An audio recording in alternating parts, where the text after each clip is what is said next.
এক পাশ থেকে যত দূর চোখ যায় শুধুই তাল গাছ, সামনে শুধুই তাল গাছ। এ সারির শেষ কোথায় হয়তো আমার জানা নেই। এ তাল গাছের সমারোহ দেখে সত্যি মন ভরার কথা। এ দৃশ্য সত্যি চোখের শান্তি। বলছিলাম নওগাঁর তালতলি বা ঘুঘুডাঙ্গা গ্রামের কথা। এখানে রয়েছে একাধারে অনেকগুলো তাল গাছের সারি। আজকে আমার গন্তব্য সেই তালগাছের রাজ্যে। সেই তালগাছের রাজ্য কত দেখেছি মোবাইলে, ভিডিওতে। সেইখানে কি বা আছে? সেইখানে তালগাছ ব্যতীত আর কি দেখতে পাবো? মনে শত শত প্রশ্ন জমা রেখে রওনা দেই সেই তালগাছের উদ্দেশ্যে, সেই তালের রাজ্যে। আমার আজকের ভ্রমণে শুরুতে আসি রাজশাহী থেকে মান্দা, মান্দা থেকে ফেরিঘাট এবং ফেরিঘাট থেকে নিয়ামতপুর এবং নিয়ামতপুর থেকে ভ্যান গাড়িতে চেপে একদম এই তালের রাজ্যে চলে আসি। পথিমধ্যে অনেক সুন্দর সুন্দর দৃশ্য দেখতে পাই। এই গ্রামীণ পরিবেশ দেখে আমি অনেকটাই অবাক হয়ে গেছি। দেখলাম মহিলারা ধান কাটতেছে। এ কেমন দৃশ্য! হয়তোবা আমার কাছে একটু বেখাপ্পা কিংবা একটু অপরিচিত মনে হলেও এ এলাকার মানুষের কাছে বেশ পরিচিত একটি দৃশ্য এটি। যদিও এরা বেশিরভাগই বাঙালি নয়, এরা বেশিরভাগই সাঁওতাল। আমি যতটুকু শুনতে পেলাম, সাঁওতাল উপজাতির মধ্যে ছেলেদের মতো মেয়েরাও অনেক কাজ করে থাকে। এমনকি তারা মাছ ধরা, ফসল বোনা এবং ফসল কাটা সকল কাজেই অংশগ্রহণ করে থাকে। আমিও রাস্তার ধারে আসার সময় এমন দৃশ্য দেখতে পাই। যেমন দেখলাম মেয়েরা মাছ ধরছে, ধান কাটতেছে, এরকম দৃশ্য দেখতে পেয়েছি। নিয়ামতপুর থেকে তালতলি যাওয়ার সময় হঠাৎ দেখতে পাই এক প্রাচীন মসজিদ। মসজিদটি আকারে অনেক ছোট।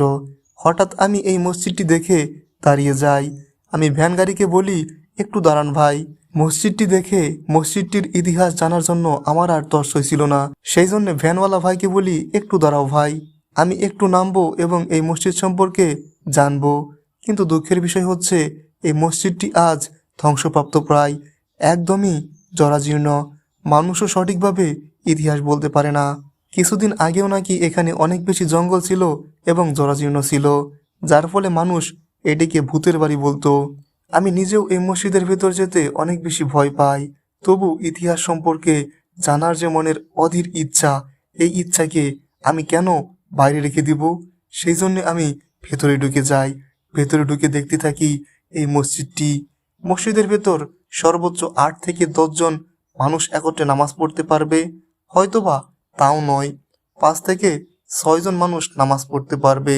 মসজিদটি দেখেই বোঝা যায় এটি একটি মধ্যযুগীয় মসজিদ। তবে এটাও সত্য, এটা মধ্যযুগীয়র শেষ ভাগে নয়, বরং একদম শুরুর দিককার একটি মসজিদ। এই মসজিদটির ইটের দিকে তাকালেই আপনারা দেখতে পাবেন এই মসজিদের স্থাপত্যশৈলী কেমন এবং এটা কত আগে নির্মাণ হতে পারে।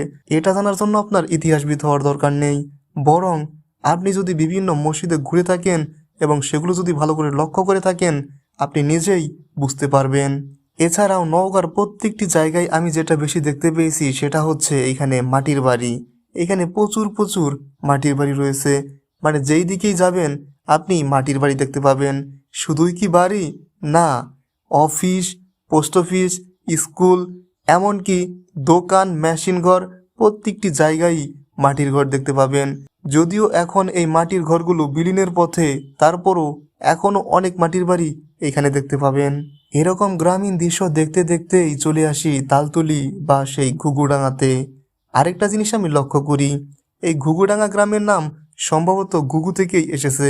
এই এলাকাতে প্রচুর পরিমাণে ঘুঘু দেখতে পাই, যেটা আমি দেখে বেশ অবাক হয়ে যাই। আমি হয়তোবা ভেবেছিলাম আগে হয়তোবা এই গ্রামের নাম ঘুঘুডাঙ্গা হয়তোবা এমনি রেখেছে, কিন্তু যখন এই গ্রামের আশেপাশে চলতে থাকি তখন দেখতে পাই অনেক ঘুঘু। এই ঘুঘু থেকেই হয়তোবা এই এলাকার নাম হয়েছে ঘুঘুডাঙ্গা। এই তাল গাছ দেখে আমার একটা কবিতার কথাই মনে পড়ছিল, তাল গাছ এক পায়ে দাঁড়িয়ে সব গাছ ছাড়িয়ে উঁকি মারে আকাশে। ঠিক যেন তাই, ঠিক যেন সেরকমই উঁকি মারছিল এই তাল গাছগুলো আকাশের দিকে। আর আশেপাশে দেখতেই পাচ্ছেন সোনালী রঙের ধান, ধানগুলো পেকে গেছে। সব মিলিয়েই অনেক সুন্দর। আপনি হয়তোবা ভাবতে পারেন তাল গাছ, এটা আবার দেখার কি আছে? যাদের মধ্যে এই রকম প্রশ্ন, আমি তাদেরকে বলবো আপনি একবার আসুন, দেখুন, ঘুরুন, তারপর আপনি এই প্রশ্নটা করুন যে আসলে এইখানে দেখার মতো কি আছে, কি দেখব? তাল গাছ এক পায়ে দাঁড়িয়ে সব গাছ ছাড়িয়ে উঁকি মারে আকাশে, ঠিক যেন তাই, ঠিক যেন সেই রকমই একটা দৃশ্য। আকাশের সাথে যেন খেলা করছে এই তাল গাছগুলো, আকাশের সাথে যেন মিলিত হয়ে গেছে, এমনটাই দেখা যাচ্ছে অনেকটা। মানে সত্যি অনেক বেশি ভালো লাগতেছে। আর এখন বাতাস ছুটতেছে, সেই জন্যে আরও বেশি পরিবেশটা অনেক সুন্দর। মানে আপনি মনে করতে পারেন যে এখানে তাল গাছ, এখানে দেখার মতো কি আছে, মানে এখানে কী দেখবো, মানে আপনার মনে প্রশ্ন হতে পারে যে কী দেখবো। মানে দেখার মতো, আপনি যদি কাশ্মীর যান, কাশ্মীর থেকে ঘুরে আসার পর যদি আপনি সিলেট কিংবা চট্টগ্রাম যান, তাহলে সেইখানকার পাহাড় বা সেইখানকার সৌন্দর্য আপনার কাছে কিছুই লাগবে না। আপনি যদি চট্টগ্রাম কিংবা সিলেটের সাথে তুলনা করুন, তাহলে এই সৌন্দর্য আপনার কাছে কিছুই না। কিন্তু আপনি যদি একজন ভ্রমণপ্রিয় মানুষ হন, তাহলে বুঝতে পারবেন। আর এই এত সুন্দর আবহাওয়া আর বাতাস থাকলে তো কোনো কথাই নাই। অসম্ভব সুন্দর এবং অসম্ভব ভালো লাগতেছে আমার কাছে। আর সবচেয়ে বেশি ভালো লাগতেছে ফাঁকা, মানে বিকেলবেলা বা ঈদের সময় অনেক লোক হয়, আমি দেখেছি ভিডিওতে, সেই জন্য ওই সময় এত বেশি ভালো লাগে না। আমি এই জন্য এখন আসলাম ফাঁকা সময় করে, ভালো লাগতেছে, অনেক বেশি ভালো লাগতেছে। এটা করেছে সাবেক যে চেয়ারম্যান ছিলেন এবং খাদ্যমন্ত্রীও ছিলেন, উনি, ওনার নামটা খেয়াল আসতেছে না, উনি আর কি করেছেন। অনেক সুন্দর একটা পরিবেশ। এই তালতলিতে আসার পর শুরুতেই আপনাকে তাল গাছের 2টি কৃত্রিম গাছ দিয়ে আপনাকে স্বাগতম জানানো হবে। তারপর ঢুকে যাবেন এই তালতলি বা ঘুঘুডাঙ্গা গ্রামে। মূলত এই গ্রামের নাম ঘুঘুডাঙ্গা, কিন্তু এইখানে অনেকগুলো তাল গাছ রোপণ করাতে এই স্থানের নাম বর্তমানে তালতলি হিসেবেই বেশি পরিচিত। কি সুন্দর দৃশ্য, কি অপরূপ দৃশ্য। আমি প্রায় মধ্য দুপুরের দিকে এইখানে এসেছিলাম, খুব বেশি মানুষ দেখিনি, যার ফলে আমার এত বেশি ভালো লাগে।